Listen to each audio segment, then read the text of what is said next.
빌립보서 3장 보시면 3장의 오늘 핵심 구절이라고 할 수 있는 부분이 12절부터 14절까지인데 제가 봉독합니다. 내가 이미 얻었다함도 아니요 온전히 이루었다함도 아니라 오직 내가 그리스도 예수께 잡힌 바 된 그것을 잡으려고 달려가노라. 형제들아, 나는 아직 내가 잡은 줄로 여기지 아니하고 오직 한 일 즉 뒤에 있는 것은 잊어버리고 앞에 있는 것을 잡으려고 표대를 향하여 그리스도 예수 안에서 하나님 위에서 부르신 부름의 상을 위하여 달려가노라. 아멘. 예.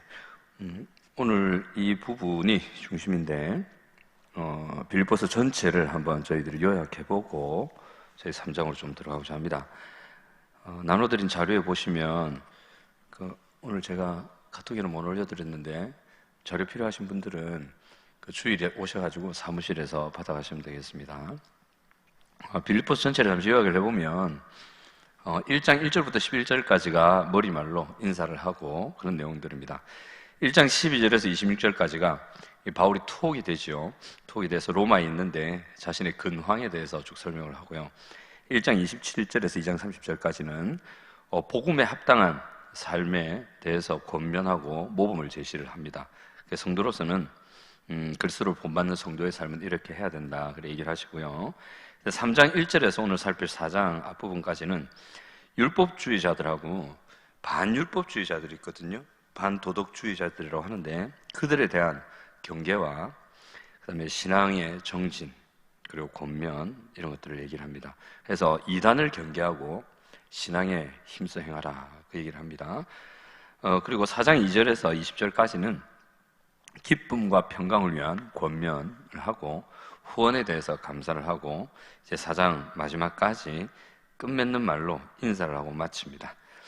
그래서 각 파트의 주제를 보면 고난의 극복, 믿음의 진보에 대해서 다루고 그리고 1장 27절, 2장 30절은 겸손과 순종에 대해서 오늘 다룰 부분은 표대를 향한 삶에 대해서 그리고 마지막 부분까지 기쁨과 감사로 마무리를 하게 됩니다. 이 책의 원래 제목은 프로스 필리페 시우스로 해서 빌립보 사람들에게라고 이제 편지 제목이 원래 그랬거든요. 근데 영문 성경에도 빌리피안스에서 빌립보인들에게 이렇게 책 제목이 되어 있는데 우리 한글 성경은 빌립보서라고 이름을 정했습니다. 우리 이 책의 저자는 사도 바울이고 이 빌립보서는 특징이 뭐냐면 에베소서나 갈라디아서나 로마서나 이런 내용 사도 바울의 저자들을 보면 보통 교리적인 부분을 다루고 그리고 실제적인 삶의 교리를 적용해서 썼는데 이 빌립보서 또는 골로새서의 특징은 이제 그런 게 별로 없다는 거죠. 그런 게 없고 아주 성도들의 실제적인 삶에서 겪게 되는 일들에 대해서 신앙적으로 다루었어요. 어떻게 보면 교리적인 부분은 많이 다루지 않았지만 물론 내용 속에 교리가 녹아있긴 하지만 오히려 우리의 실제 삶에서 성도가 어떻게 살아야 하는가 그런 부분들을 다룬다고 볼 수 있습니다. 이 내용을 정리한 걸 보면 바울의 숭고한 신앙과 빌립보 성도들과의 아름다운 관계 및 환경을 초월하는 신앙의 기쁨에 대해서 다룹니다. 그래서 빌립보서는 그 빌립보 성도들과 사도 바울과의 복음을 전한 자와 그 복음을 받아서 신앙이 생기고 그리스도를 믿는 삶을 사는 성도들 간에 더 쉽게 표현하면 목사님과 성도들 간의 참 아름다운 믿음의 관계에 대해서 기록하고 있습니다. 그리고 그 안에서 그 빌립보 성도뿐만 아니라 이 사도 바울의 환경을 초월하는 기쁨을 다루는 서신입니다. 이 언제 썼냐면 AD 62, 63년경에 로마 1차 투옥 시에 다뤘습니다. 그래서 로마의 1차로 사도 바울이 감금되었을 때에 그때 옥중서신이죠. 했고요. 수신지는 역시 빌립보입니다. 근데 이 빌립보 지방이 어디냐면 저번에 다 다루었지만 간단하게 말씀드리면 2차 선교 여행 시에 마게도니아 지방에서 처음으로 세운 교회가 빌립보 교회입니다. 유럽의 첫 교회라고 보시면 됩니다. 이제 사도 바울이 마게도니아로 갈라 안 했고 아시아 쪽으로 가려고 막 그랬는데 그 성령이 이쪽으로 온나 이래갖고 가잖아요. 그게 마게도니아로 가거든요. 빌립보 지방으로 가서 처음으로 세운 교회입니다. 그러니까 사도 바울에게는 특별한 애정이 있었다고 볼 수 있는 그런 교회죠. 그래서 이 빌립보 교회가 사도행전 16장 12절에서 40절 사이에 기록되어 있습니다. 이 편지를 쓴 목적을 살펴보면 참 좋은데, 이제 빌립보서를 사도 바울이 쓴 이유는 이제 빌립보 교회가 참 착한 교회였어요. 너무 착한 교회라서 사도 바울의 톡 소식을 들은 다음에 이 빌립보 성도들이 걱정을 한 거죠. 사도 바울이 이제 연세도 있는데 저 옥에 갇혀서 얼마나 힘드시겠나. 사람을 하나 보내자. 그래갖고 에바브로디도를 보냅니다. 그 사람으로 하여금 이제 사도 바울 시중을 들게 하려고 성도 중에 한 명을 파견하는 거죠. 그래 가가지고 이 에바브로디도가 죽을 똥살똥 사도 바울을 섬깁니다. 병이 걸려요. 거의 죽을 뻔했는데 하나님의 은혜로 이 에바브로디도가 바울의 시중 드는 중에 다시 회복이 됩니다. 근데 이 에바브로디도 씨가 이 병이 걸렸다는 소식을 빌립보 성도들이 듣고 걱정을 하는 거예요. 그러니까 사도 바울이 에바브로에게 집에 가라 이래야 되는 거예요. 가가지고 네가 회복된 것도 보여주고 내가 어떻게 지냈는 것도 알려주고, 그래서 빌립보 성도들을 좀 안심시켜라. 그래가지고 사도 바울이 에바브로디도를 보냅니다. 그래서 이 빌립보서는 그 에바브로디도가 이제 회복이 되었고 나도 잘 지내고 있다. 또 재정적으로도 후원해줘서 너무 고맙다. 그리고 그런 내용들을 썼고요. 또 두 번째 기록한 목적은 빌립보 교회 안에도 문제가 있었거든요. 크게 세 가지인데, 첫 번째가 이단 중에서 두 가지 이단, 극단이 있었어요. 첫 번째가 율법주의고 두 번째가 반율법주의였어요. 그 두 가지에 대해서 어떻게 경계할지에 대해서 다루는데 오늘 본문이 3장이 그걸 다룹니다. 그리고 하나 더가 있었는데 교회 내 이제 여자분들 사이에 불화가 있었어요. 그래서 서로 화해하고 잘 지내라, 이런 내용을 좀 전달하기 위해서 이 빌립보서를 기록을 했습니다. 이 빌립보서의 핵심 메시지들을 두 가지로만 간추려 보면, 첫 번째가 환경을 초월한 신앙의 기쁨인데, 이 빌립보서에 기쁨이라는 단어가 명사형으로 5번이 나오고 동사형으로 9번이 나옵니다. 그 정도로 기쁨을 강조한 책인데, 이 목사님들 앞에 계시니까 제가 고개를 못 들겠어요. 최고로 부담이 됩니다. 그래서 명사형으로 5번, 동사형으로 9번의 기쁨이라는 단어를 씁니다. 근데 기뻐하라 기뻐하라고 하는데 이 빌립보서에서 말하고 있는 기쁨은, 기뻐하라는 것은 모든 환경을 초월해서 그리스도인들만이 누릴 수 있는, 또 누려야만 하는 그 기쁨을 말하고 있습니다. 좀 더 설명하면, 영적으로 거듭난 성도들, 구원받음이 확실한 성도들이 누리는 기쁨은 환경을 초월해서 어떤 환경이든 어떤 환경 가운데에서건 자신에게 주신 은혜가 어떤 것인지에 대한 분명하고 바른 지식을 가지고 있기 때문에 그것 때문에 누리는 기쁨을 말하고 있습니다. 그리고 거듭났고 내면적으로 혁신의 존재적 변화라는 은혜를 받은 참 신자는 존재에 걸맞는 삶을 살 때 영혼의 깊은 곳에서 기뻐하지 않을래야 하지 않을 수 없는 기쁨이 솟아납니다. 그래서 거듭난 성도의 특징입니다. 하나님 말씀에 순종할 때, 그리스도를 본받아서 사랑할 때, 예수님의 죄와 싸우시고 투쟁하셨던 온전한 삶을 살기 위해서 하나님의 뜻을 거스르는 세상과 싸우며 거룩한 삶을 추구할 때, 예수께서 우리를 사랑하셨듯이 우리도 마음을 다해 가족과 이웃과 교회와 세상을 사랑할 때, 그때 정말 구원받은 성도의 마음 안에서는 환경과 상관없이, 처지와 상관없이 기쁨이 솟아나게 되어 있습니다. 그것이 구원받은 표지 중에 하나입니다. 그가 가난하건 병들었건 부하건 많이 배웠건 많이 배우지 못하건, 그런 모든 어떤 것도 이 그리스도인 안에서 솟아나는, 순종을 통해 솟아나는 이 기쁨을 막을 수 없죠. 사도 바울이 빌립보서를 통해서 하는 기쁨이, 말하고 있는 기쁨이 바로 그 기쁨입니다. 그래서 기뻐하라 기뻐하라고 하니까 다들 이게 억지로 기뻐하라, 기뻐할 수 없는 상황에서 기뻐하라, 어떻게 신앙이 성경에서 말하고 있으니 기뻐해야 된다, 그런 기쁨이 아닙니다. 아주 저급한 내용이고 그런 내용이 아닙니다. 그리스도인은 지금 옥중에서 그 비참한 상황에 있는 사도 바울이 그리스도 안에 있음으로 누렸던 그 기쁨, 모든 성도라면 누릴 수 있는 그 기쁨, 빌립보 성도들도 누릴 수 있는 그 기쁨을 얘기하고 있습니다. 그리고 두 번째 핵심 메시지가 거듭난 성도로서 하늘 시민으로서의 삶에 대해서 얘기하고 있습니다. 성도의 기쁨과 내적으로 튼튼한 자존감은 이 성도로서의 바른 삶, 거기서 나오게 되어 있습니다.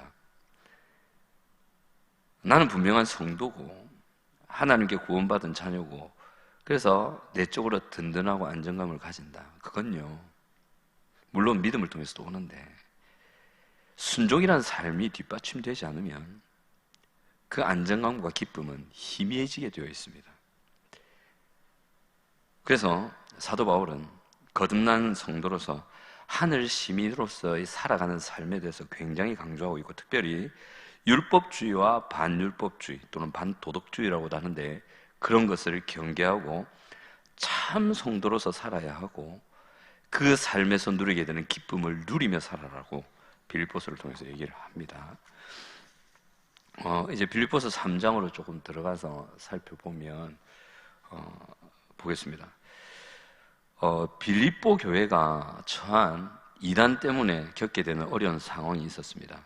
3장에서 다루는 건데 양극단의 교리적인 도전에 처해 있었습니다.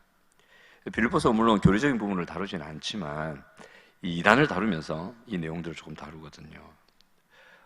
어떤 거였냐면 첫 번째 우리가 앞에서 다뤘듯이 율법주의적인 도전이었습니다. 이 뭐냐면 율법을 지켜야 그 지키는 공로로 하나님께 의롭다 하심을 받고 구원을 받는다는 거죠. 그죠? 이제 당시에 이제 유대인이면서 예수를 믿은 사람들 중에 예습성과 그 지식을 버리지 못하고 예수의 십자가의 은혜를 오직 믿음으로만 구원받는다는데 그런 게 어딨냐. 하나님 말씀에 순종해야지. 그 노력과 애써야 구원을 받지. 그래 얘기를 했거든요. 여기에 대해서 사도 바울은 신랄하게 비판하면서 욕까지 하죠. 그 다음에 반율법주의가 있었는데 이건 율법주의의 반대 극단이라고 보시면 됩니다. 반도덕주의라고도 하는데 그래 하나님의 은혜로 구원받은 게 맞다. 그리스도를 오직 믿음으로만 의롭다함을 받고 구원받는다. 우리의 어떠한 선행도 공로도 그 예수님의 의로 들어갈 수가 없다. 그러니까 오직 믿음으로만 구원을 받는 거니까 율법 지킬 필요가 없지 않느냐. 마음대로 살아도 되지 않느냐. 아닌가? 무슨 짓을 해도 다 용서하셨다며. 과거, 현재, 미래 모든 죄 다 용서하셨다며. 그럼 막 살아도 되지 않느냐? 자유지 않느냐? 자유를 누리라며. 그러면서 반율법주의가 빌립보 교회에 들어왔습니다. 3장을 보시면 초반에 2절을 보시면 개들을 삼가하고 행악하는 자들을 삼가하고 몸을 상해하는 일을 삼가라. 이 몸을 상해하는 일에 대해서 개역 한글 성경은 손할례당을 삼가라 이렇게 표현을 합니다. 이들이 율법주의자들이거든요. 근데 3장 말미에 가면 18절에 가시면 내가 여러 번 너희에게 말하였거니와 이제도 눈물을 흘리면서 말하노니 여러 사람들이 그리스도의 십자가의 원수로 행하느니라. 그들의 마침은 멸망이요 그들의 신은 배요 그 영광은 그들의 부끄러움에 있고 땅의 일을 생각하는 자라. 이 십자가의 원수라 그러죠. 이 사람들이 반율법주의자, 반도덕주의자들이에요. 그러니까 3장 초반과 3장 끝에 이 두 사람을 딱 배치를 하고 그리고 이 둘을 어떻게 극복해내야 하는지를 3장 전체에서 쭉 얘기를 하고 있습니다. 조금 들어가 보겠습니다. 율법주의 3장 1절에서 11절까지 요약이 되어 있다 하는데, 자, 이 율법주의자들을 사도 바울은 뭐라고 얘기하고 있냐면 2절에 개들이라고 얘기하고 있어요. 그 다음에 행악하는 자들이라고 얘기하고 있고, 몸을 상해하는 일, 그런 일을 하는 사람들, 그 다음에 3절에 육체를 신뢰하는 이들이라고 합니다. 여기 개들은요, 요즘 개라고 하면 그 인식이 좋잖아요. 그 반려견, 애완견, 그죠? 뭐 식용견, 다 좋은 이미지인데 그 식용 맛있습니다. 잘하는 데 가셔야 돼요. 근데 식용이 아니라니까 또 이 식용에 대해서 거부감을 가지신 분들에게는 죄송합니다. 저는 찾아 먹지는 않습니다. 사주면 먹는데 이 개들은 그런 식용견 또는 애완견, 반려견이 아니고 들개를 말합니다. 개들 돼 있죠. 거꾸로 하면 들개잖아요. 그러니까 막 동네에 주인 없이 떠다니다가 온갖 것 더러운 거 먹고 지나가는 사람들 기분 나쁘면 확 물고 도망가는 그런 개들 있잖아요. 이런 개들을 말하는 거예요. 이 원어가 그래요. 그러니까 사도 바울은 그네들 보고 이 개들아 이렇게 한 거죠. 율법을 잘 지키고 율법을 지켜 행하려고 애쓰는 그들을 보면서 사도 바울이 이 개들아 이러는 거예요. 개도 애완견이 아니라 그 들개들 똥 묻고 온갖 더러운 거 추잡한 걔네들 있잖아요. 그 정도로 사도 바울이 얘기해요. 그리고 이 율법을 행하는 사람들을 보고 행악하는 자들이라고 얘기해요. 말이 안 되잖아요. 그리고 손할례당이다, 육체를 신뢰하는 이들이다 라고 얘기를 합니다. 이 율법주의자들에 대한 하나님의 평가를 보면 예레미야서 4장 4절에 유대인과 예루살렘 주민들아 너희는 스스로 할례를 행하여 너희 마음 가죽을 베고 나 여호와께 속하라. 그리하지 아니하면 너희 악행으로 말미암아 나의 분노가 불같이 일어나 사르르니 그것을 끌 자가 없으리라. 이상하죠? 몸에 할례를 행했고 율법을 지켜야 애쓰는 그 사람들 613가지나 잡아가지고 10계명밖에 없는데 또 뭐 레위기나 신명기 좀 있다 하지만 그 세세하게 바리새파들은 하나님 주신 율법 하나가 있으면 그걸 세분화해가지고 온갖 것에 다 적용해 살았거든요. 그 정도로 사는 사람들한테 하나님도 그래요. 너희 악행으로 말미암아 마음의 가죽을 베라. 심지어 예수님은 이들에게 신약에서 뭐라고 하시냐면 그거 잘 행하고 예수님이 자기를 하나님의 아들이라 했다고 저거 신성모독한다. 우대지가 하나님의 아들이라고 해. 감히 하나님을 욕보이냐 이러면서 예수님을 죽이려 했던 사람들이 있어요. 얼마나 착합니까? 감히 하나님의 아들이라고 인간이 말할 수 있냔 말이에요. 이게 어디 하나님의 이름을 그걸 욕보이냐. 저거 죽여라. 그죠? 또 안식일은 생명같이 지키려 했는데 예수님이 안식일에 병 고쳤잖아요. 걸어다니고. 그러니까 우대 하나님의 그 안식일을 저런 식으로 어기냔 말이야. 저거 잡아 죽여라. 이 정도로 열심히 했던 바리새인들이었거든요. 그들에 대해서 예수님이 뭐라 하시냐면 내가 이제 알았다. 너희 속에 너희는 말로 행위로 율법 순종한 것 같은데 실제로 너희 속에는 하나님을 사랑하는 것이 없는 줄 내가 알았다. 그래 얘기하십니다. 여러분 중심에 하나님을 사랑하는 것이 없으면 그가 하는 모든 것은 더러운 악입니다. 그가 천하의 선행을 한다 할지라도 그 중심에 하나님을 사랑하는 마음이 없다면 그는 악인입니다. 그것이 성경이 말하는 죄인의 개념인데 그래 얘기하시는 거예요. 하나님은 그렇게 평가하시고 이 율법주의자들에 대한 바울의 평가를 볼까요? 빌립보서 3장 2절을 보시면 개들을 삼가고 행악하는 자들을 삼가고 손할례당을 삼가라. 이 손할례당이란 말은 바울이 쓰는 말이에요. 이 손할례당이 좋은 말이 아니에요. 이게 뭐냐면 손을 가지고 그 남자 성기의 표피를 베는 사람들 이 비꼬는 말이에요. 이게 구약 어디를 봐도 손할례당이란 말 없어요. 신약에서 사도 바울이 쓰는 말이거든요. 그러니까 율법주의자들 할례를 받아야 구원받는다고 할례는 했지만 말만 뻔들이라고 마음과 중심은 하나님을 향해 가지 않고 삶은 겉과 속이 다른 그런 유대인들 할례 받은 이들을 너희는 손할례당이다 이러면서 비꼬는 투로 할 때 이 말 썼거든요. 굉장히 멸시했단 말이에요. 그러니까 율법주의자들에 대해서 사도 바울은 아주 싫어했습니다.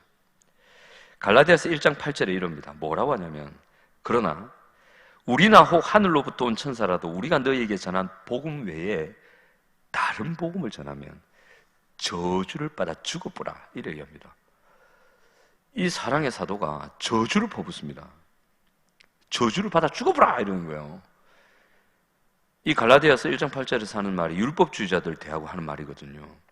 행함이 있어야 구원받지 않느냐 어째 믿는 것 많고 대노 이래 말했던 사람들에게 하는 거예요.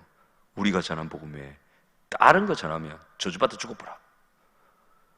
그 정도로 사도 바울이 평가를 합니다. 그러면 이렇게 사도 바울이 그들을 향해서 분노한 이유가 뭘까? 이 빌립보 교회를 힘들게 하고 있는 이 율법주의자들, 이들에 대해서 사도 바울이 이렇게 경계하는 이유가 뭔가? 여러 가지가 있겠지만 이걸 볼 수가 있어요. 이 율법주의자들도 예수 믿은 사람들이었거든요. 그러니까 유대인들 중에 예수님을 믿고 구원받은 사람들 중에 여전히 유대교 영향 아래에 있던 사람들이었어요. 이 사람들이 교회를 어지럽혔거든요. 왜 그러냐면 여러분, 성령님의 역사는 순결한 복음이 있을 때만 있습니다. 복음이 희석되면, 복음이 애매해지면, 하나님의 말씀의 원리대로 선포되지 않으면 성령의 역사가 제가 아주 없다고는 할 수 없는데 수그러들어요. 성령의 역사가 수그러들면 예수님께서 십자가에 달리시면서 그렇게 소원하셨던, 창세 이후로 에덴에서 쫓겨난 그 사람들이 그렇게 바랬던 그 행복의 하나님의 나라가 임하지 않습니다. 그리고 죄의 큰 영향력 속에서 아내를 때리고 자녀를 괴롭히고 방임하고 집안 버리고 교회 힘들게 하고 공동체를 깨트리는 정신 나간 인간들의 삶이 바뀌지 않습니다. 교회가 세상의 소망이라잖아요. 근데 교회가 세상의 소망이 되는 것을 막는 행위가 복음을 희석시키는 겁니다. 그래서 사도 바울이 그렇게 화를 내는 거예요. 예수님이 뭐 때문에 십자가 지셨는데, 무엇을 이루려고 십자가 지셨는데, 그걸 이루려면 순결한 복음이 선포되어야 되는데 왜 그 복음을 뒤바꾸냐? 왜 예수님이 그 피 흘린 고통을 겪으시면서까지 세워놓은 이 통로를 왜 막느냐? 사도 바울은 화가 나는 거죠. 당사자인 하나님은 얼마나 더 화가 났겠습니까? 그래 된 거예요. 그래서 개들이다, 손할례당이다, 행악하는 자들이다, 어울릴 자들이 못된다, 그래 얘기한 거죠. 이 율법주의자들에 대해서 사도 바울이 반박하는 내용입니다. 이렇게 해야 된다라고 얘기하거든요. 뭐라고 하냐면 3장 초반에 보시면 3절에 하나님의 성령으로 봉사하며 그리스도 예수로 자랑하고 육체를 신뢰하지 아니하는 우리가 곧 할례파다, 참 할례파다, 우리가 진짜 하나님이 원하는 할례 받은 사람들이다, 그래 얘기하거든요. 이 말은 할례의 영적인 의미와 참 할례인 마음의 할례를 받은 사람들이라 이 말입니다. 어떤 사람은 이렇게 얘기합니다. 성령은 인간성의 가장 깊은 곳에 역사하셔서 인간성을 바꾸어 하나님과 타인들을 위한 사랑과 봉사의 삶을 성도가 살게 하신다. 성도의 변화의 삶은 성령의 역사로 이루어지는 것이고 그 성령의 역사가 바로 마음의 할례입니다. 유대인들이 말했던 육체 할례가 아닙니다. 육체 할례는 100번, 1000번, 만번 받아도 사람의 삶을, 마음을 바꿀 수가 없습니다. 그런데 그것을 마치 구원의 근거인 양, 하나님이 원하는 구원은 그게 아니거든요. 하나님께서 창세로부터 계획하신 구원은 인간 전 존재의 변화입니다. 말만 달랑달랑하는 유대주의자들로의 전환이 아닙니다. 꼭 기억하세요. 하나님께서 우리에게 계획하신 구원은 인간의 내면과 외면과 관계와 삶의 치유와 변화입니다. 목표는 그리스도, 그겁니다. 그냥 예수 믿고 천국 가네, 그게 구원이다, 아니요. 그건 10원에서 1원병 구원이고 그런 게 아닙니다. 참 구원이 무엇인지를 아셔야 돼요. 그래서 사도 바울이 우리가 곧 할례파다 그러면서 자신의 예를 뒤에서 쫙 듭니다. 진짜 할례파는 이래야 된다. 율법주의자들아, 내가 어떻게 했는지 보고 내처럼 따라와라. 자기의 예를 듭니다. 뭐라고 하냐면, 너희들이 할례 하는데 진짜 할례가 뭔지 한번 보여줄게 얘기합니다. 그래서 사도 바울이 3장 4절에서 6절까지 자신의 과거에 대해서 쭉 얘기를 합니다. 이 율법주의자들, 할례파들이 뭐라고 했냐면, 손할례당들이 자기의 육체를 신뢰하는 사람이다. 그러니까 육신적인 행위와 어떤 뭐 할례를 하고 표시를 하고 이런 걸 통해서 막 고행을 하고 이런 걸 통해서 구원받을 수 있다라고 얘기했거든요. 어떤 자격이 있어야 되고 어느 정도 선행을 해야 되고 어느 정도 뭐 타고난 뭐가 있어야 되고 하나님께 선택받은 선민으로서의 혈통을 이어야 되고 막 이런 얘기를 쭉 했단 말이에요. 그러니까 이방인들은 아니다 뭐 이런 식으로 얘기하고 뭐라고 하냐면 사도 바울이 그럽니다. 먼저 자기가 부모에게서 물려받은 조건에 대해서 쭉 얘기를 합니다. 거기 보면 4절에 그러나 나도 육체를 신뢰하는 만하며 만일 누구든지 다른 이가 육체를 신뢰할 것이 있는 줄로 생각하면 나는 더욱 육체를 신뢰할 만하다. 잘 봐라 내가 어떤 사람인지 얘기를 합니다. 5절 6절 쭉 나오죠. 정리하면 사도 바울이 타고나면서 얻은 게 있어요. 부모로부터 물려받은 게. 첫 번째, 태어난 지 8일 만에 할례를 받았답니다. 이 말은 참 유대인이란 말이에요. 아니, 태어난 지 8일 만에 아기 스스로 할례 못 받죠. 부모가 정말 율법을 잘 지키는 사람이었단 말이에요. 그러니까 이 부모가 바울이 딱 난 지 8일 만에 바로 할례를 시킨 거예요. 얼마나 율법을 잘 지켜요. 그런 가정의 사람. 두 번째, 이스라엘 족속이었다 이렇게 얘기합니다. 이 말은 유대인들이요 자기가 아주 이제 뭘 해야 됩니까? 이 자부심을 가질 때 하는 말. 또 이 말을 들으면 굉장히 자부심을 가지는데 그게 뭐냐면 당신은 이스라엘 족속입니다. 이 말은 하나님과 유일하게 언약을 맺은 선민입니다. 그 말이거든요. 사도 바울도 그런 거예요. 너희가 그랬냐? 나도 이스라엘 민족이다. 그리고 자기가 베냐민 지파랍니다. 이 베냐민 지파가 무슨 말이냐면 이스라엘 지파 중에 가장 작은 지파지만 아주 높이 평가되는 지파였거든요. 첫 번째, 야곱이 그렇게 사랑하고 총애하던 라헬의 아들이었어요. 베냐민이 그렇죠. 그 다음에 베냐민만 하나님이 약속한 약속의 땅에서 태어난 사람입니다. 베냐민만. 그리고 이스라엘 초대 왕 사울이 베냐민 지파였죠. 그 다음에 예루살렘 성과 성전이요 베냐민 지파 땅에 있었어요. 그리고 남북 왕국이 분열된 후에도요 이 베냐민 지파는 다윗 왕조를 돕습니다. 그리고 항상 군대 요직에 있었고 이스라엘이 포로로 잡혀갔을 때에 하만이라는 인간 때문에 전멸당할 뻔한 위기가 있었잖아요. 그때 이 유대 백성들을 건졌던 모르드게가요 베냐민 지파 사람입니다. 그 다음에 외래 문화에 오염되지 않은 순수성을 지켰던 지파가 이 베냐민 지파입니다. 그러니까 어떤 사람이 이스라엘 민족 중에서 어떤 사람이 너 베냐민 지파냐? 그럼 대단한 거였어요. 이야, 네가 그 집안 사람이가 뭐 이런 거 있잖아요. 와, 네가 그 문중 사람이었어?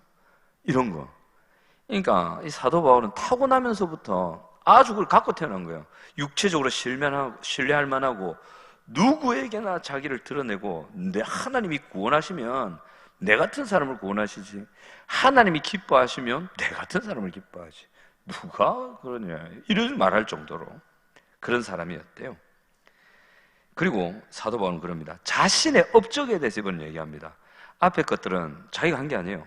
타고난 거였고 자신의 업적 5절에서 6절에 나옵니다. 바리새인의 아들이라 돼 있죠. 이 당시에 바리새인이라고 하면요 아주 인식이 좋았습니다. 마치 우리나라 초대교회 시절에는요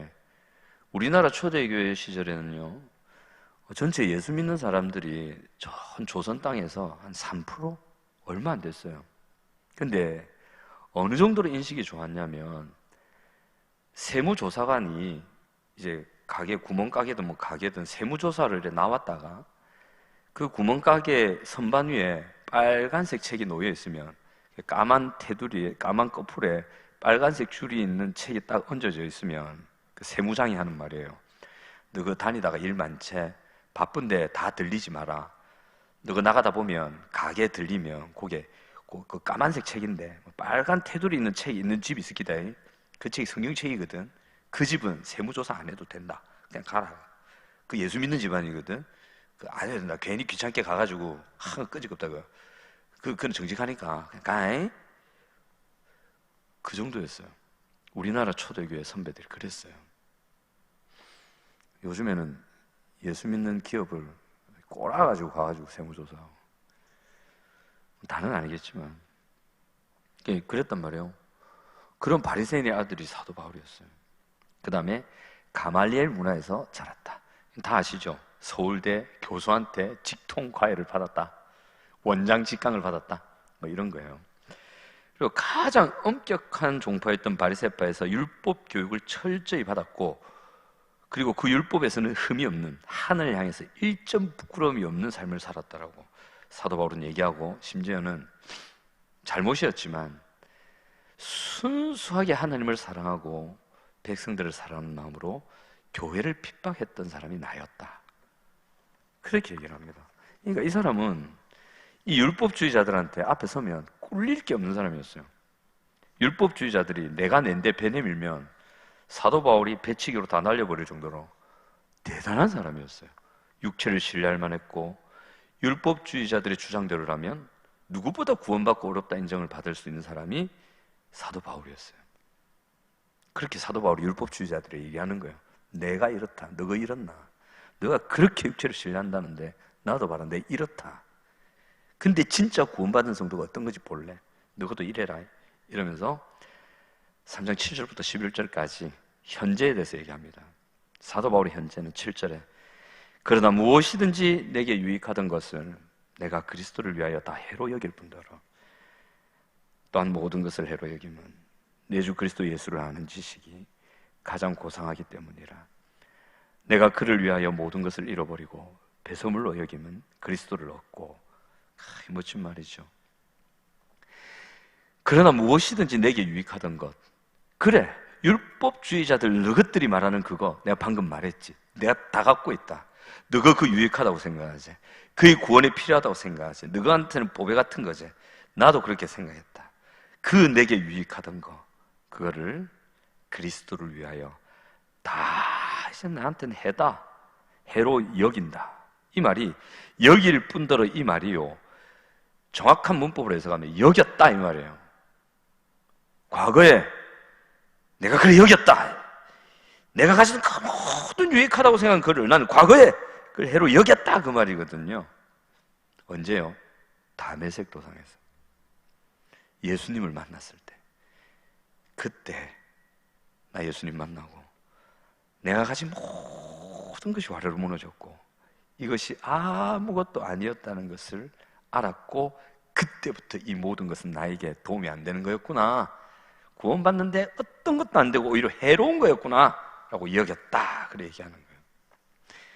그리고 또한 모든 것을 해로 여김은, 여긴다 돼 있죠. 이거는 지금도 해로 여기고 있는 것은, 지금도 그걸 해로 여기고 있단 말이에요. 계속 그렇게 여기고 있다 이 말이에요. 변하지 않았단 말이에요. 그리스도를 예수를 아는 지식이 가장 고상하기 때문이다. 내가 그를 위하여 모든 것을 잃어버리고 배설물, 손에 대는 것에서 지나쳐서 이제 배설물로까지 여긴다고 되어 있습니다. 아무것도 아니란 말이에요. 아무것도 아니다.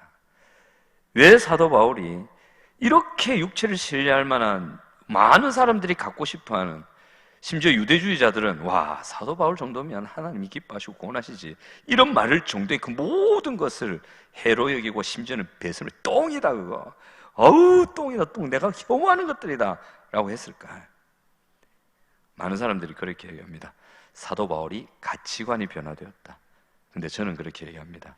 가치관이 변화된 게 아니고 가치관이 회복된 거예요. 성도로서 가지는 바른 가치관이 회복된 겁니다. 어떻게 회복됐느냐?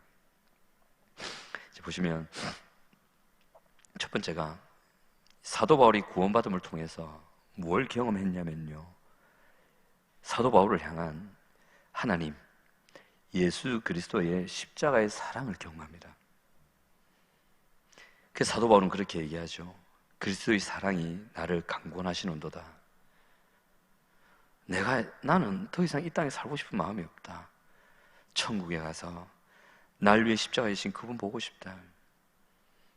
이제 내가 사는 것은 내가 사는 것이 아니요 오직 내 안에 그리스도께서 사는 것이라. 이제 내가 사는 것은 나를 사랑하사 나를 위하여 자기 몸을 버리신 하나님의 아들 그리스도 예수를 믿는 믿음 안에서 산다. 표현이 그래 돼 있어요. 나를 사랑하사 나를 위하여 자기 몸을 버리신. 그러니까 사도 바울은 평생을 살면서 예수님의 사랑을 경험하며 살았던 사람이에요. 그러니까 이 예수님의 사랑을 경험하니까 자기가 그토록 사랑했던 그게 비교가 안 되는 거예요. 이 아시나요? 아시나요, 여러분? 이게 그 예수님의 사랑을 경험하고 그분의 인격을 진짜 내면적으로 깊이 경험하니까 자기가 그렇게 소중히 여기고 했던 것들에 대한 애정들이 다 사라지는 거예요. 그러니까 무언가 하나를 사랑하는 게 생긴 거죠. 예수 그리스도였어요. 그 윌리엄 왕자 맞죠? 이번에 요즘에 영국에서 왕위에서 퇴출됐잖아요. 퇴출된 이유가 그거잖아요. 사랑 때문에. 사랑하는 한 여인 때문에 자신의 왕위, 어떤 카드도 있었다대요. 마음껏 쓸 수 있는 카드, 모든 혜택 다 끊어졌대요. 그래도 왕위를 거부해요. 사랑 때문에. 이 사랑을 놓친다면 나 그거 아무것도 아니다. 내 이 사랑을 얻는다고 하면 저걸 포기해야 되냐? 그럼 난 그거 포기하겠다. 어떤 장군이 그랬답니다. 병사들이 앉아있는데 삼성 장군을 딱 달고 그 병사들 앞에서 이제 인사말을 하는데 그랬답니다. 여러분, 이쪽 테이블에 별 3개와 거기에 따른 많은 혜택을 놔두고 반대편 테이블에 예수 그리스도를 두고 둘 중에 하나를 선택하라고 한다면 저는 예수 그리스도를 선택할 것입니다. 그겁니다. 사도 바울이 그걸 알았던 거예요. 그걸 경험한 거예요. 참 행복자죠. 저는 분명히 확신합니다.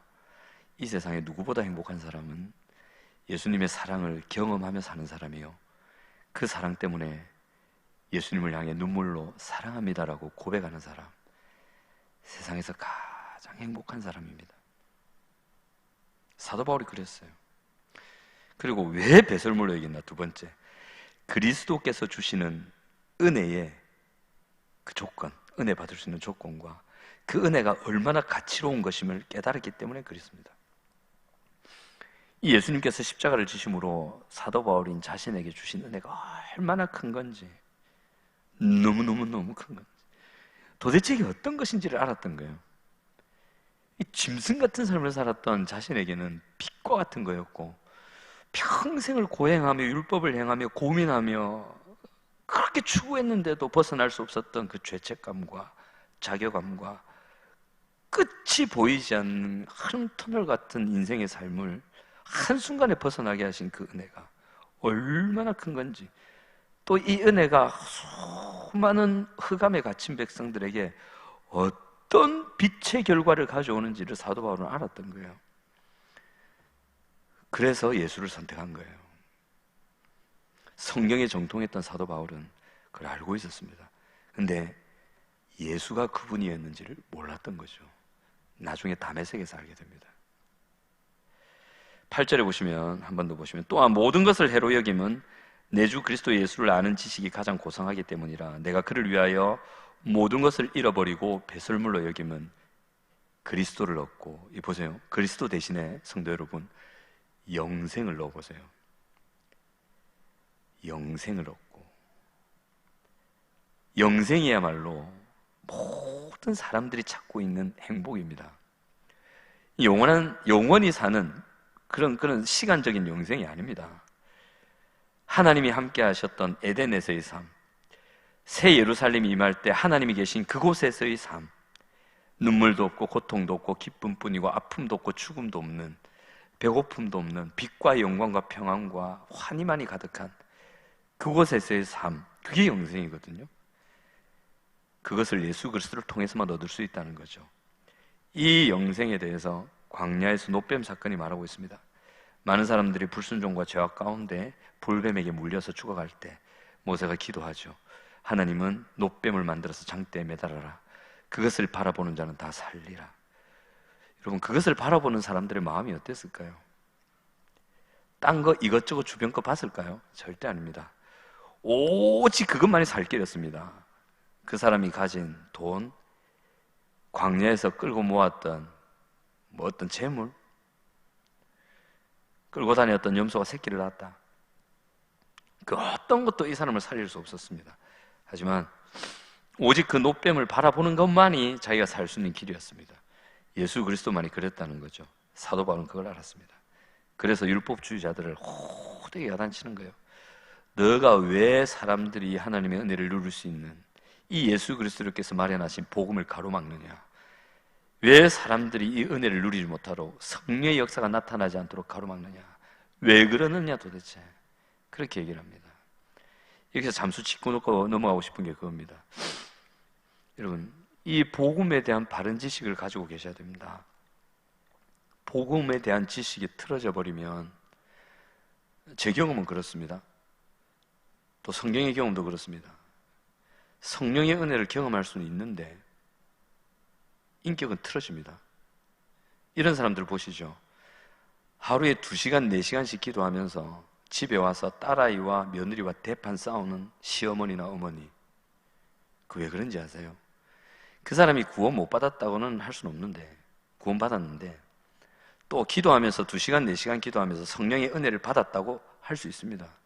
하지만 구원에 대한 지식, 복음에 대한 지식, 성도에 대한 은혜에 관한 바른 지식을 갖추지 못하니까 그 성령의 은혜가 온전해지지 않는 거예요. 열정으로만 끝나고 못된 소가지는 고쳐지지 않고, 왜 구원받았는지에 대해서는 관심이 없고 그냥 구원해 주셨으니 내 건 내놔라는 식의 신앙들. 정말 복음의 지식을 바르게 갖추는 게 중요합니다. 자, 여기서 중요한 점을 좀 다루고 가보면, 이 사도 바울이 율법주의를 대적했지만 순종하는 삶은 치열하게 살았습니다. 이상하죠? 율법을 행함으로는 구원 못 받은다며. 근데 왜 사도 바울 니는 율법을 그렇게 행하고 애쓰고 순종하고 거룩하게 살고 사람을 살려고 했느냐? 이 원래 율법주의자냐? 물어볼 수 있거든요. 10절에서 그래요. 보시면, 내가 그리스도와 그 부활의 권능과 그 고난의 참여함을 알고자 하여 그의 죽으심을 본받아 어떻게 해서든지 죽은 자 가운데서 부활에 이르려 하노니. 보세요. 내가 어떻게 해서든지 간에 그 고난의 참여함을 알고자 그의 죽으심을 본받아 완전히 하나님의 말씀에 순종했다는 거예요. 율법주의자도 아닌데. 그래서 중요한 원리가 하나 있습니다. 성도는 구원받기 위해 하나님의 뜻을 거스르는 세상과 싸우고 투쟁하며 하나님의 통치를 이루어가는 것이 아니라 구원받았기 때문에 영적 전투와 하나님 나라 성취의 삶에 혼신의 힘을 다하는 것이다. 중요합니다. 우리가 그리스도인으로 세상을 힘써 사는 이유는 구원받기 위해서가 아니라는 걸 명심하셔야 됩니다. 구원받았기 때문에 그래서 한다는 것 중요합니다. 고린도후서 13장 5절에 그렇게 얘기합니다. 너희가 믿음에 있는가 너희 자신을 시험하고 확증하라. 예수 그리스도께서 너희 안에 계신 줄을 너희가 스스로 알지 못하느냐? 그렇지 않으면 너희가 버리운 자다. 성도 여러분, 지금 방송을 보고 계신 얼마나 되시는지 모르겠지만 여쭤볼게요. 여러분들 속에 그리스도가 있는 거 확실합니까? 스스로 안다 돼 있는데, 여기 안다는 말은 지적인 부분뿐만 아니라 경험하는 것까지 다 되어 있습니다. 스스로 압니까? 아니면 버려운 자라고 분명히 얘기하고 있거든요. 그래서 이렇게 얘기한 거예요. 믿음에 있는가 너희 자신을 시험하고 확증해봐라.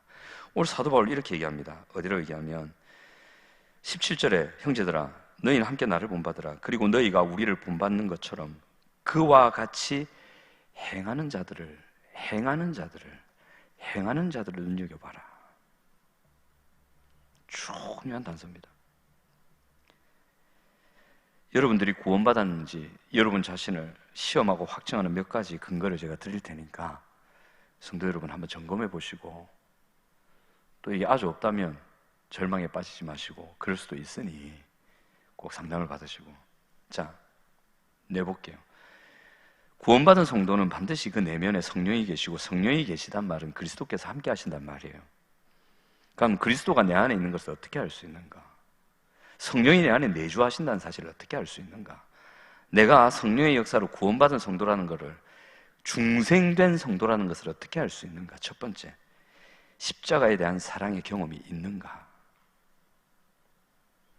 내가 하나님 사랑하는 거 말고, 그런 종교주의자들 말고, 그런 뻥은 하지 말고, 하나님을 얼마나 여러분들이 사랑하는지 전 별로 관심이 없어요. 다 천차만별이기 때문에. 중요한 것은 여러분 성도님들을 향한 하나님의 사랑을 경험하고 있습니까? 그 사랑 때문에 가슴 점여하고, 그 사랑 때문에 눈물 흘리며, 그 사랑 때문에 악에서 돌이키고, 그 사랑 때문에 하나님을 향해 사랑합니다라는 고백을 하는 경험들이 있습니까? 중생한 성도만이 이 경험을 합니다. 중생하지 못한 성도는 죽었다 깨어나도 이 경험 못하게 되어 있습니다. 두 번째, 십자가 앞에서 자신이 희망 없는 죄인이기에 절망하고, 오직 십자가 은혜가 있기에 희망 있는 존재임을 알고 벅찬 소망과 감격이 있음을 절감하고 있는가? 십자가가 여러분들에게 도대체 뭐예요? 천국 티켓? 그러면 그 십자가 아니요. 그건 성경에서 말하는 십자가 아니에요. 정말 구원받은 그 속에 예수께서 내주하시고 성령께서 역사하시는 성도는 자신의 죄인됨 때문에 십자가 앞에서 절망하게 되어 있고, 그리고 그 십자가의 은혜 때문에 그 절망을 덮고도 남는 벅찬 희망과 감격이, 당당함이 오직 십자가의 은혜로 경험되게 되어 있어요. 그게 있는가 보란 말이에요.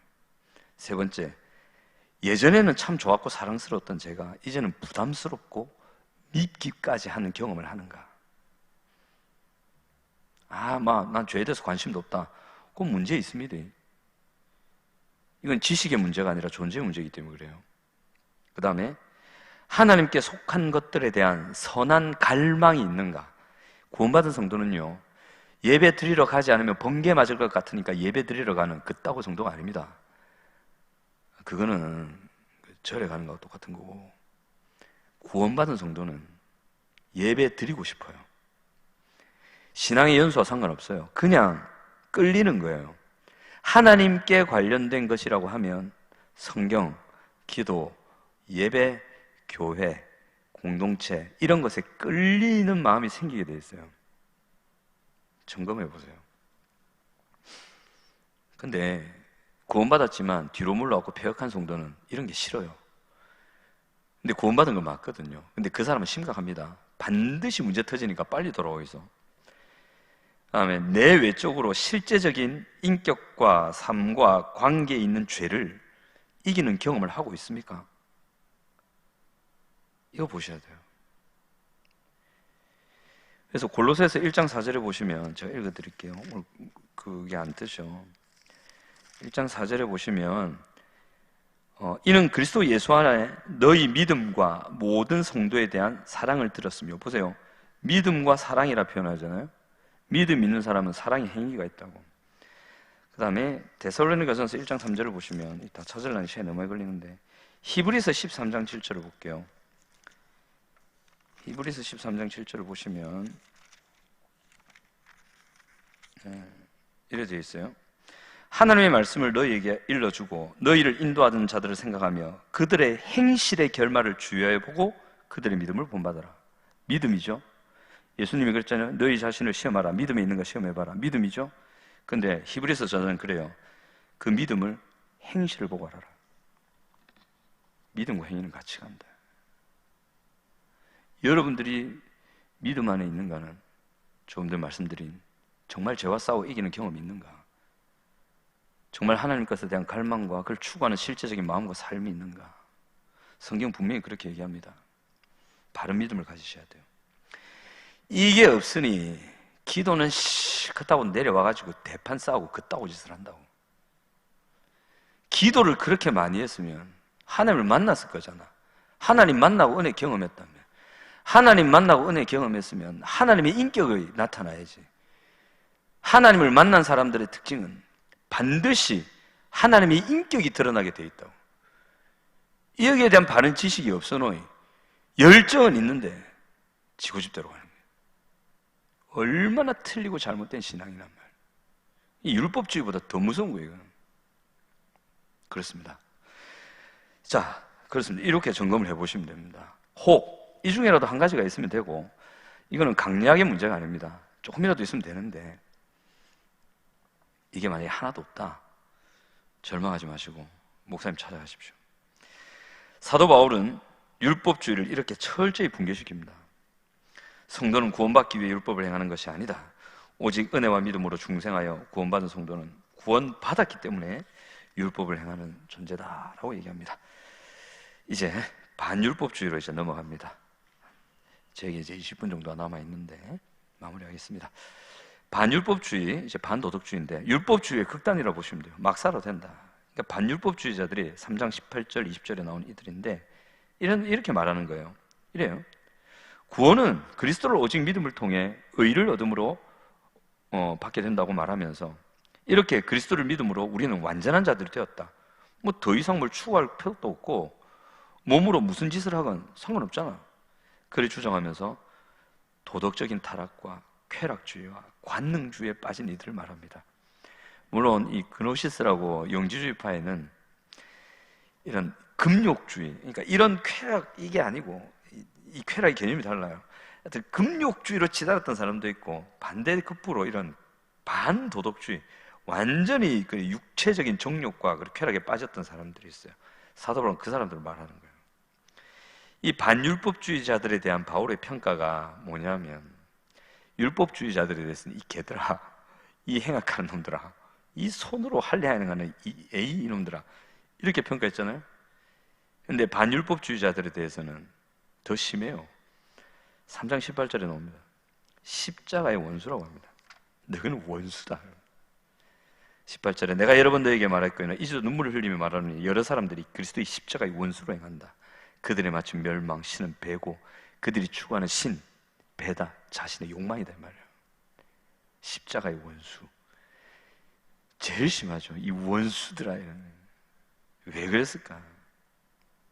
왜 사도 바울이 이렇게 강하게 표현했을까? 그 말은 이렇게 살펴볼 수 있습니다. 예수님께서 겟세마네 동산에서 땀이 핏방울이 되도록 기도하실 때, 십자가에서 그 가시로 머리 뚫리시고 뼈 갈라지시고 산채로 그 고통 당하실 때 그냥 당하셨을까요? 천국 티켓이나 주려고? 세상에 그런 기독교가 어디 있나요? 그런 우상이 어디 있냐고? 그런 썩어 빠진 게 어디 있냔 말이에요.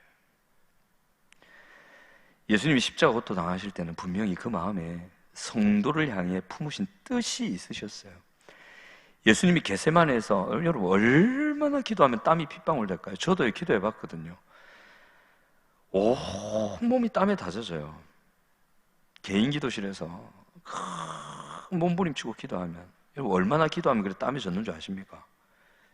기도실 가서 기도해 보세요. 그 추운 겨울에 땀 흐를 때까지 한번 기도해 보세요. 그럼 몇 시간 기도해야 되고, 얼마나 목소리를 높여야 되고, 얼마나 몸부림쳐야 되는지 알 겁니다. 그래도 땀밖에 안 나와요. 그래도 땀밖에 안 나요.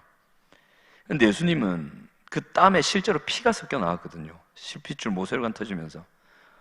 저는 모르겠어요. 사람이 얼마나 스트레스 상황 속에서 얼마나 애를 쓰면 우체 땀에 피가 섞여 나올까. 근데 그게 가능하다거든요. 그 기도하실 때 아무 이유 없이 하셨을까? 십자가 달릴 때 아무 목적 없이 하셨을까? 아니라고요. 분명히 뜻이 있었어요. 근데 이 반율법주의자들은 예수 그리스도께서 십자가에 달리시며 그 중한 고통 감내하시며 사랑하시는 성도들을 위해 가지신 마음의 간절한 소원을 짓밟는 인간들이었다. 그것을 반대로 역행하는 이들이었다. 여러분, 아들이 예수 그리스도 하나님의 아들이죠. 그 사랑하는 독생자 아들이 그 로마 병정들에게 무진 수모와 고통을 당하고 십자가에서 뼈 갈라지며 심장 터지며 죽어가는 보는 하나님의 마음은 어땠을까요? 내가 대신 죽으면 죽었지, 이 마음 아니었을까요? 그런데 하나님은 그거 가만히 다 보고 계셨거든요. 왜? 뭔가를 이루시려고.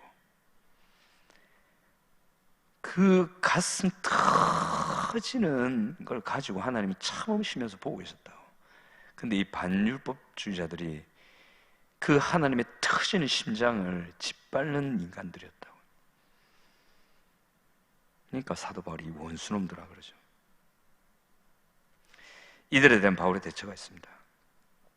사도 바울은 그럽니다. 3장 21절에 우리의 시민권은 하늘에 있다. 너가 누군지 분명히 기억해라. 성도로서의 정체성을 분명히 해라. 정체감 말고 내가 하나님께 소속되어 있느니, 뭐 내가 하나님의 사랑 안에서 안정감을 누리고 있느니 그딴 거 말고 너가 누군지 기억해라. 생각해라. 너의 시민권 하늘에 있다. 너는 성도다. 하나님의 사람들, 하나님의 백성이라는 것을 기억해라. 이걸 알면 왜 사는지와 삶의 방향이 어떠해야 되는지가 분명해지죠. 그리고 그 목적과 방향을 따라 어떻게 살아야 하는지가 분명해집니다. 그래서 하늘의 시민권 얘기하는 거예요. 그 다음에 표대를 향하여 이렇게 얘기합니다. 14절에 표대를 향하여 그리스도 예수 안에서 하나님이 위에서 부르신 부름의 상을 위하여 달려가노라. 이거 성도들이 희한하게 해석하는데 이단도 아니고 이단도 이래 안 한다. 부르심의 상 받으려 그래요. 성도님들, 지금 이 유튜브를 보고 계신 몇 분 안 되실 성도님들, 상이 그래 줬어. 그럼 상 받으려면 어째야 되는데 교회 열심히 섬기면 되나? 화장실 수소 많이 하고 권사 돼갖고 헌금 많이 하면 되나? 그거 다 딴 데서 다 하는 거잖아요. 그게 아니라 하나님이 부르신 목적이 있다고. 그게 표대라. 그 표대를 향하여 무던히 애쓰며 나갈 때 하나님은 상 준다 이 말이에요. 이 표대는 내가 정하는 게 아니에요. 내가 장로 돼야지. 장로 되면 상 주나? 장로 되는 사람들은 웬만하면 되지 마 있어. 장로 됐다 시급합니다. 마지막 날에 하나님이 장로님들한테 물어봅니다. 네 어째 살았노? 일반 성도들하고 비까무리하게 살았으면 시급할 겁니다.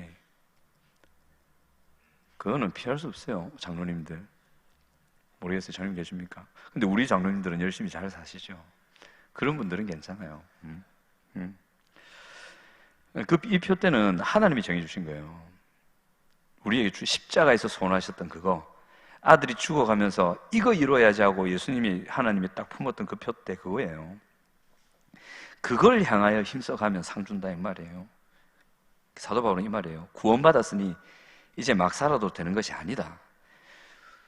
왜 하나님이 우리를 구원해놨냐면 이 표대로 갈 수 있게 해놓으려고 구원을 해놨다고. 왜 우리가 중생을 받아야 되냐면, 거듭나야 되냐면, 이 표대로 가려면 영적으로 쇄신이 된 거듭난 사람만 이 표대로 갈 수가 있어요. 거듭 못 나면 죽었다 깨어나도 이 표대로 못 갑니다. 이 표대가 뭔지 안다 할지라도 그가 구원받지 못하고 거듭나지 못하면 죽었다 깨어나도 못 가요. 안 된다. 그랬으니 구원받았으니까 그 구원의 목적인 이 표대를 향해 가야 된다. 막 살면 안 된다. 구원받은 성도는 창조 목적, 구원 계획으로 성도로서의 분명한 삶의 목적을 부여받은 사람들이다. 살아야 할 이유가 있는 사람들이고 살아야 할 방식이 있는 사람들이다. 혹시 이 유튜브를 보고 계신 청년들이 계신다면 더 이상 삶의 목적이 없다는 그딴 소리는 그만해라. 얼마나 예수를 제대로 안 믿고 성경을 안 읽고 우리 염강무사님께서 그렇게 찬양인도 때 설교 때 얘기하시는 그 삶의 부르심의 이유를 뭐 그렇게 침이 마르도록 얘기하는데도 말이야 한 귀로 듣고 한 귀로 빼냐? 그건 안 되잖아요. 구원받은 목적이 있단 말이에요. 살 이유가, 그러니까 살 이유를 내가 정한 게 아니라 그럴 수 없는 우리니까. 우리가 참 행복할 수 있는 이유, 정말 우리가 바라는 그 이유를 하나님이 주신 거예요. 우리가 못 잡으니까, 우리가 알지 못하니까, 우리를 너무 사랑하셔서 하나님이 우리에게 주신 게 그거예요. 표대, 삶의 이유, 삶의 방식. 그걸 추구해라. 근데 반율법주의자들이 이거를 폐기시켜버린 거야. 그게 어딨냐 이래 된 거야. 이 십자가를 짓밟는 거지. 그러니까 원수라는 거야. 표대는 뭐냐? 그리스도의 장성한 분량입니다. 십자가에서 예수께서 마음에 품으신 성도를 향한 간절한 소원입니다. 구원받은 성도가 십자가의 사랑을 경험할 때 이런 고백을 합니다. 똑같습니다. 제 경험상 똑같습니다. 하나님의 십자가의 사랑을 깊이 경험할 때 성도는 이 고백합니다. 이제는 내 뜻이 아니라 하나님의 뜻, 예수님의 뜻을 따라 살고 싶습니다. 책에 이렇게 기록되어 있고 저는 이런 예들을 여러 봤습니다. 정확합니다. 더 이상 자신의 표대를 잡지 않습니다. 하나님이 주신 표대를 따라가겠습니다. 더 이상 자신의 인생의 욕심을 따라가지 않습니다. 이제는 제가 예수 그리스도의 소원을 붙들고 주님의 기뻐하시는 그것을 이루고자 합니다. 이 성도예요, 이게. 조금 더 구체적으로, 그러면 예수 그리스도의 십자가의 소원, 우리가 추구해 가야 될 그 소원, 표대, 이 반율법자들이 짓밟아버린 그 표대는 무엇인가? 첫 번째, 거룩입니다. 거룩한 삶.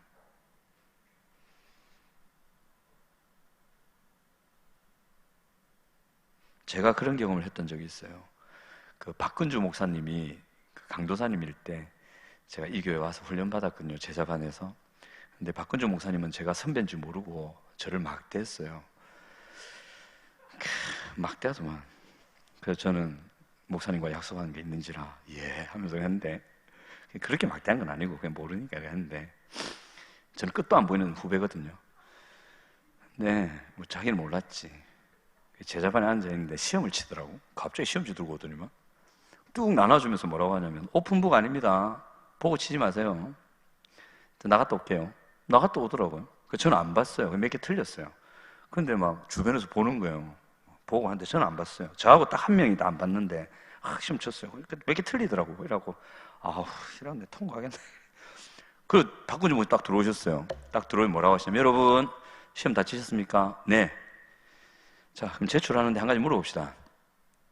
안 보고 친 사람 손 들어보세요. 제가 분명히 보고 치면 안 된댔죠? 오픈북 아니랬죠? 안 보고 친 사람 손 들어보세요. 그러니까 저하고 한 명이 그냥 삐죽 손 들었어요. 그리고 박근종 했다 하는 말이, 두 분만 통과합니다. 나머지 분들은 제시입니다.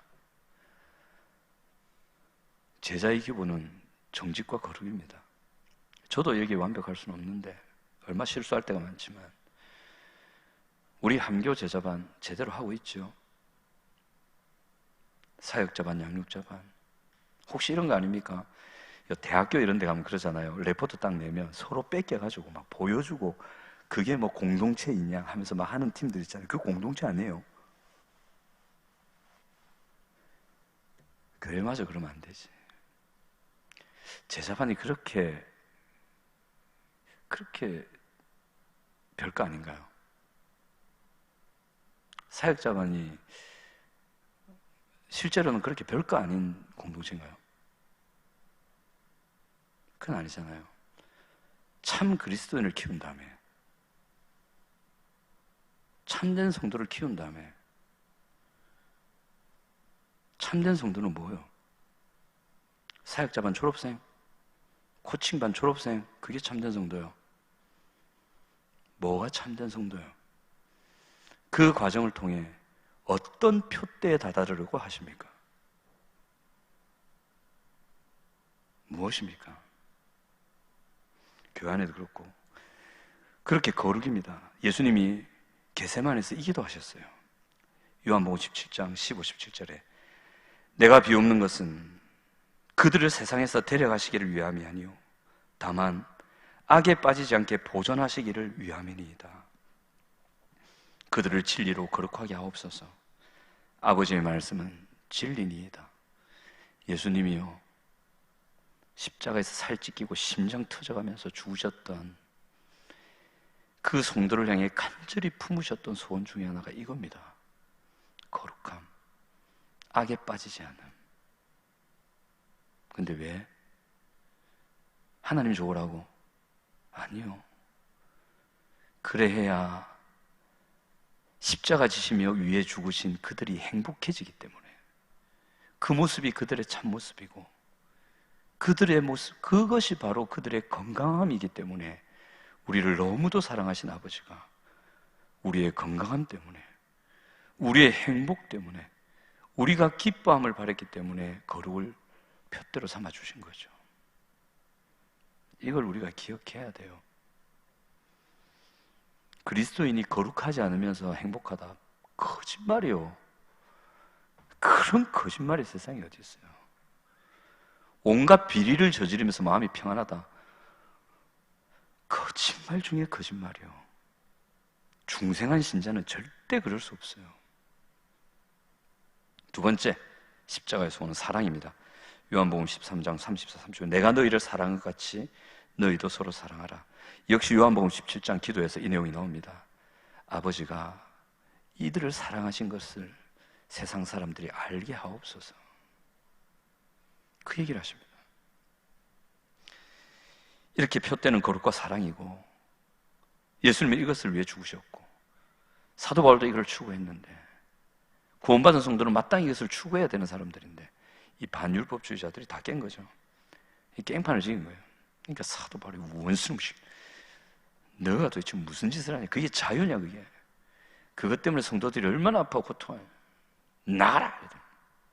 그런 거예요. 이 내용이 에베소서 4장 전체를 살펴보시면 좋습니다. 그러므로 주 안에서 갇힌 내가 너희를 권하노니 너희가 부르심을 입은 부름에 합당하게 행하여. 보세요. 부르심을 입은 부름, 거기에 합당하게 행하는 것이 맞다. 그 내용이 에베소서 4장에 쫙 기록되어 있습니다. 성도님 좀 보시기 바랍니다. 이제 마지막입니다. 정확하게 10분에 마치겠네요. 사도 바울이 이 반율법주의자들을 대항하기 위해서 이렇게 했는데 15절에 온전히 이룬 자들 되어 있습니다. 그래서 그러므로 누구든지 우리 온전히 이룬 자들은 이렇게 생각할지니 만일 어떤 일에 너희가 달리 생각하면 하나님이 이것도 너희에게 나타내시리라. 어디까지 이르렀든지 그대로 행할 것이라. 여기 온전히 이룬 자들, 이 율법주의, 반율법주의들 뭐냐면 우리 온전하지 않냐? 다 됐지 않느냐? 예수께서 다 이루셨다며. 그럼 된 거 아이가? 막 살자. 그렇죠. 천국 가면 되지. 이랬거든요. 근데 성경에서 말하는 온전한 게 아니에요. 묻고 싶은 게 이거예요. 갓난아기가 태어났어. 황 목사님도 이 비유를 한번 드셨죠. 갓난아기가 태어났다. 인간 아이가. 애가 피대가 태어났다. 덜 된 인간인가? 아니요. 온전한 인간이에요. 아기가 온전한 인간이기 때문에 성장과 성숙을 추구해야 되는 거예요. 만약에 태어났는데 성장하지 않고 성숙하지 않는다, 그건 온전한 인간이 아니라 뭔가 틀린 거예요. 그러니까 성도들 중에 구원받은 이후에 성화의 삶에 대한 욕구와 성화의 삶에 대한 추구가 없다면 온전한 그리스도인이 아니라 이 말이에요. 예수 믿으시 천국 때 그 사람이 천국 갈지 안 갈지 난 모르겠고 하나님 아는 거니까.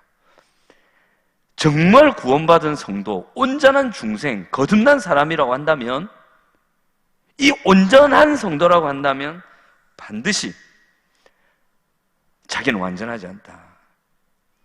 그리스도를 향해 오늘도 내가 인내하고 견뎌내고 변화되고 치유되고 돌이키고 새로워져야 된다.